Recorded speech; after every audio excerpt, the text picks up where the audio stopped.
ഒരുപാട് പഠിക്കാനുമുണ്ട്. നല്ല ക്ലാസ്സാണ്, ട്രൈ ചെയ്തിട്ട് നോക്കാം, നല്ലതാണ്. അതോടൊപ്പം ഞാൻ നല്ലൊരു ക്ലാസ്സാണ് ഇനാഗുറേഷൻ തൊട്ട് എനിക്ക് നല്ലൊരു ക്ലാസ് ആയിരുന്നു. അപ്പം ഈ ക്യാമ്പ് എനിക്ക് ഭയങ്കര ഇഷ്ടപ്പെട്ടു. ഇവിടെ ഇപ്പം വീട്ടിൽ ഇരുന്നാലും ഞാനൊന്നും പഠിക്കാൻ പോകുന്നില്ല, പക്ഷേ ഇവിടെ വന്ന് ഞാൻ കുറേ പഠിക്കുന്നുണ്ട്.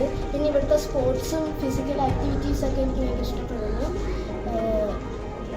ഇവിടെ പഠിപ്പിക്കുന്നതെല്ലാം മനസ്സിലാവുന്നുണ്ട്. എനിക്ക് AI കുറിച്ചും AI കുറിച്ചും പിന്നെ ഡേറ്റ അനലിസിസിനെ കുറിച്ചൊക്കെ കുറേ എനിക്ക് മനസ്സിലായിട്ടുണ്ട്.